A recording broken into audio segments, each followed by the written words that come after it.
Hi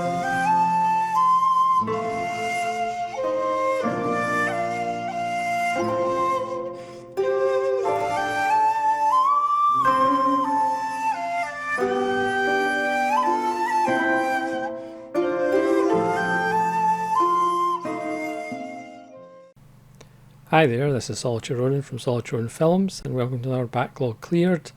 We're back at 88 films, and this is my Italian collection that I have now cleared the backlog of. Again, this is a numbered collection from 88 films, but the form of them has changed. Some of them now have special edition, kind of harder boxes than the usual just standard Blu-ray case. Again, I'm not complete. Probably will never be complete because there's kind of cannibal films in the list that I'm not really that big on. The Italian cannibal craze that lasted for a few years.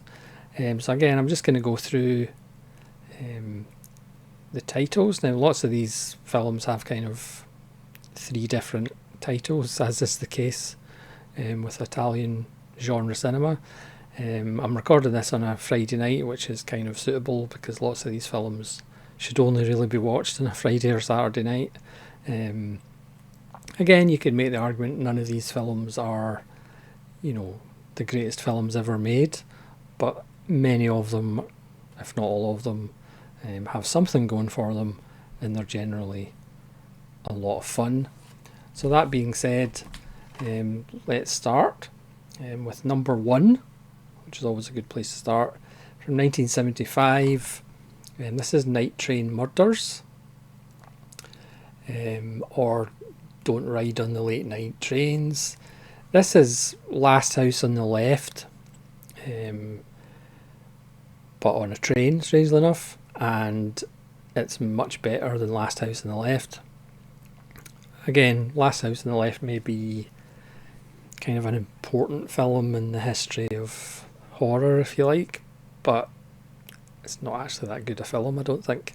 This has an Ennio Morricone soundtrack, directed by Aldo Lado, and again, as with 88 films, there's usually some interesting extras. There's interviews with actor Irene Miracoli, or Irene Miracle, not quite sure, where she talks about her role in the film, and there is reversible artwork as well.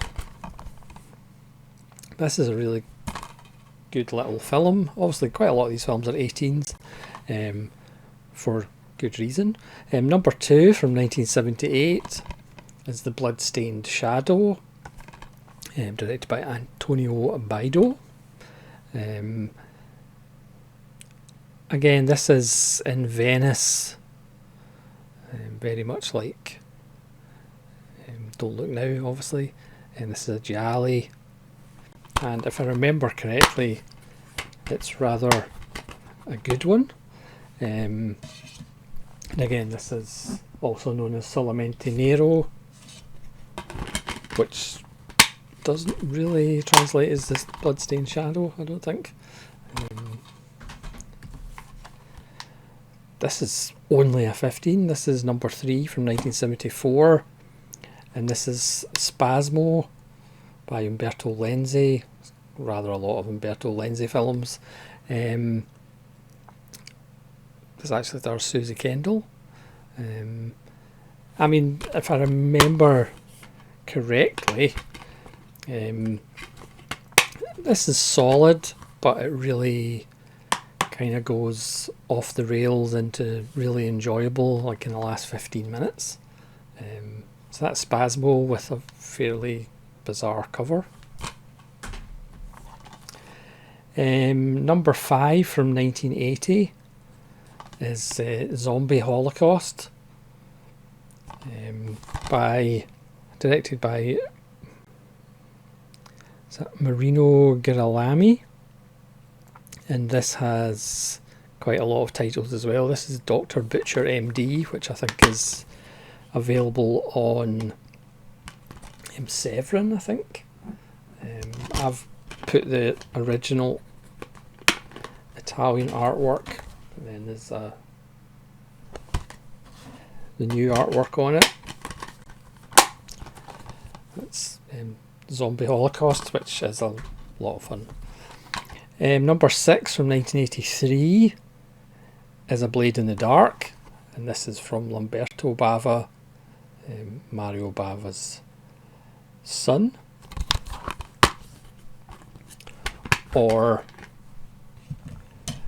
La Casa con la Scala nel Buio. My Italian's just as bad as all the other languages. Number 11, which I did a random review on ages ago. This is a lot of fun. This is one of the best ones. This is from 1976, and this is number 11. Live Like a Cop, Die Like a Man, which is a wonderful title. This is Ruggero Deodato, obviously famous for Cannibal Holocaust. This is about two cops who are on the edge and are always told to stop being so nasty by their boss, but the ending is just fantastic. This is Unome si nasce poliziai si muore. But live like a man, die like a cop. Sounds much better. Number 14 from 1981 is Burial Ground. I think maybe Vinegar Syndrome's just released this as in a 4K. This is by Andrea Bianchi. There's quite a few of his films. In Italian collection of 88 films and Arrow. Yeah, there's actually a Grindhouse version of the film included as well. Yeah, this is a very strange film, even by Italian standards. Number 16 from 1977 is Mad Dog Killer, and this is another police story. And this is directed by Sergio Greco. And this is a Helmut Berger. Stars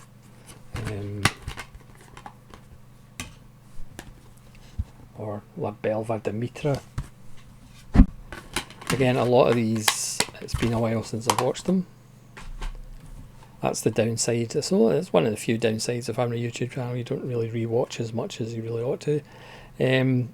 Number 17 from 1977, from familiar faces in this one.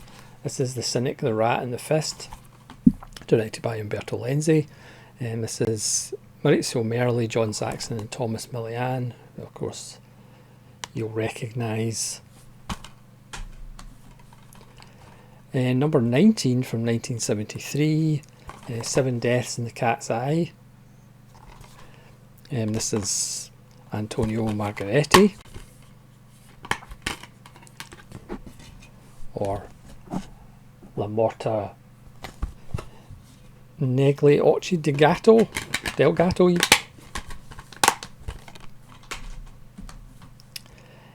Number 20 from 1981 is Rosso Sang, or Absurd. This actually has a booklet on the video nasties. And this is Joe D'Amato, who's famous for doing a little bit of everything. From 1971, number 21. This is a great little film, Short Night of Glass Dolls, by Aldo Lado. This co-stars Ingrid Thulin, my favourite Bergman female actor. Another score by Ennio Morricone. This has a really nice kind of mechanic, if you like. Jean Sorel wakes up, but he's kind of paralysed and everybody thinks he's dead, so he wakes up in a morgue. He can't move, so he tries to piece together what's happened to him in flashback. It's a really nice device. Also stars Barbara Bach and Mario Adorf. I mean, how many films has Mario Adorf been in his career? Rather a lot. Yes, I would highly recommend Short Night at Glass Dolls, just to see Ingrid Thulin not in a Bergman film. Number 23 from 1987 is Enigma. This is a Lucio Fulci, so you know what that's about. And this has a feature-length documentary, Enigma Fulci in the 80s, which is 77 minutes long, which is well worth a watch. That's just the alternate artwork. Again, all these names kind of repeat over and over again of the directors. Number 24 from 1979 is Beyond the Darkness, and this is a Joe D'Amato, so you know it's going to be an 18. And this has a feature-length documentary, Omega Rising, remembering Joe D'Amato, which is 90 minutes. So a lot of these releases really have wonderful extras on them, if you're into Italian genre cinema, obviously. Number 25 from 1975 is another police slanted film, Syndicate Sadists. This is another Umberto Lenzi, and this is Thomas Millian and Joseph Cotton, because obviously we always love those American actors that ended up in Italy in the 70s making genre films. This is Il Guiziere Sfida la Città, or there or thereabouts. That's another fun one. Number 28 from 1972, directed by Silvio Amadio, is Amok. This is Barbara Boucher, Farley Granger. Can't actually remember much about that one, if I'm being entirely honest, as the stack almost falls over. From number 29 from 1987, this is Lamberto Bava again, and this is Delirium, starring Dario Nicolodi even, obviously from Dario Argento. This is a 2-disc with a Blu-ray and a DVD. Murders in a Modelling Agency, co-starring David Brandon, George Eastman. All good, clean fun. Number 30 from 1974, directed by Francesco Barilli, is The Perfume of the Lady in Black with Mimsy Farmer. I remember this being a nice little giallo. Il profumo della signora in nero. Number 31 from 1992, so quite a recent one. I was about to say, yeah, 32 years. This is Lamberto Bava again. Body Puzzle with Joanna Pacula. Remember when Joanna Pacula was big for 5 minutes? Also stars Gianno Giarco, and it also has a booklet as well. Number 32 from 1971, La Besta Uccida in Sangue Freddo, or Cold-Blooded Beast. And you know it's worth getting because it's got Klaus Kinski. All you have to say is Klaus Kinski and you're sold. Yeah, this is Fernando De Leo. That's actually quite interesting. Yeah, because I actually prefer Fernando De Leo's crime films. Number 33 from 1964 by Antonio Margheriti, The Long Hair of Death with Barbara Steele, another black and white Barbara Steele, obviously not Black Sunday. Yeah, this looks really good on Blu-ray with its black and white cinematography. Number 34 from 1988. So again, a bit of a later one. This is another Lucio Fulci, Touch of Death, which is okay, but obviously not top drawer Lucio Fulci. From 1980, number 35, which is Virus.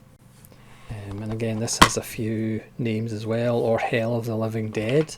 I think this has actually got a 4K recently.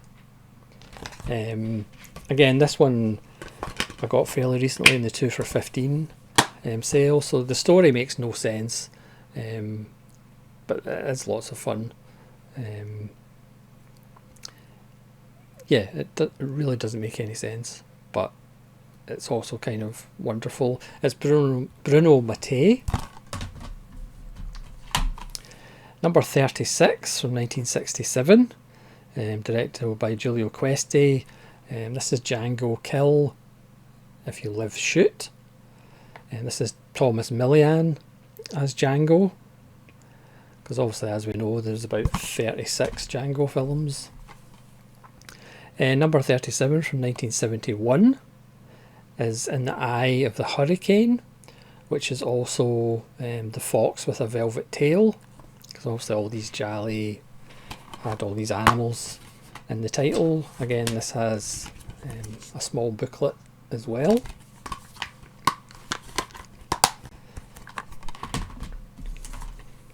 Number 38 from 1977, this is Antonio Bido and Watch Me When I Kill. Why wouldn't you?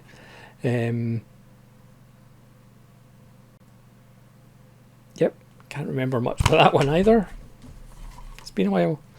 Number 39 from 1990, it's Fulcio again. This is A Cat in the Brain, which is a film within a film, which actually stars Lucio Fulci, who usually turns up in his own films as doctors or lawyers, or whereas he's playing himself as a filmmaker. This has a 45-minute documentary about late Fulci films, which includes Kim Newman as well.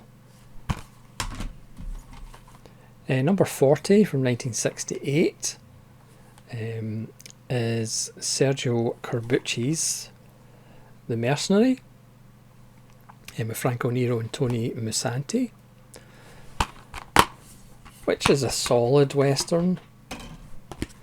It's obviously not prime Corbucci like The Great Silence.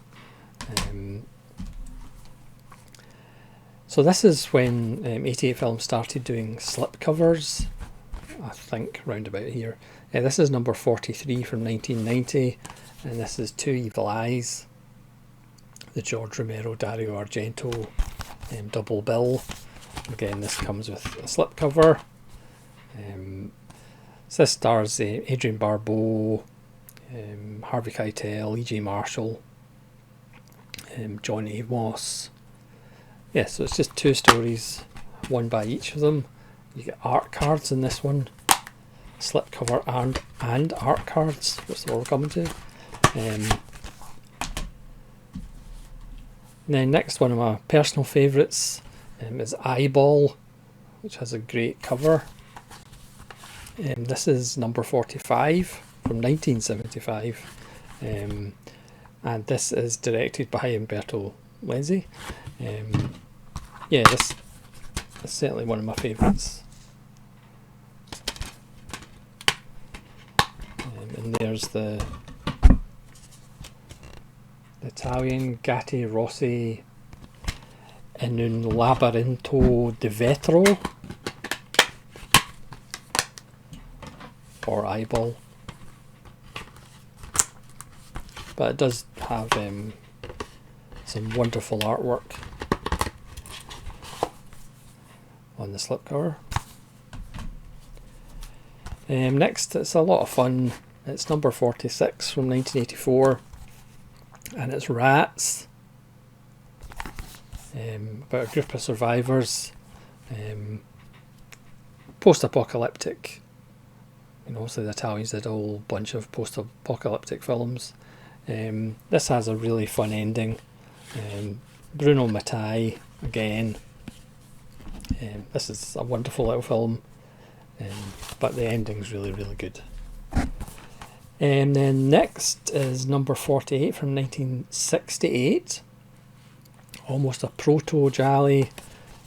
This is A Black Veil for Lisa, which actually stars John Mills, if you can believe that. And this is Massimo Dallamano. And again, has a nice slipcover as well. And then number 50 and 51 from 89 and 1990 is the Killer Crocodile set 1 and 2. I mean, these are just ridiculously daft Killer Crocodile films. Wonderful artwork for Killer Crocodile and Killer Crocodile 2. These are just, again, Friday night or Saturday night entertainment. You can't go wrong with Killer Crocodile 1 and 2. And if you do, you'll probably get eaten. Number 52 from 1989 is the Paganini horror with Daria Nicolodi and Donald Pleasance is even in it. And again, this has a nice little slipcover. This is directed by Luigi Cozzi. Next, from 1970, number 56, this is Paranoia with Carol Baker and Jean Sorel.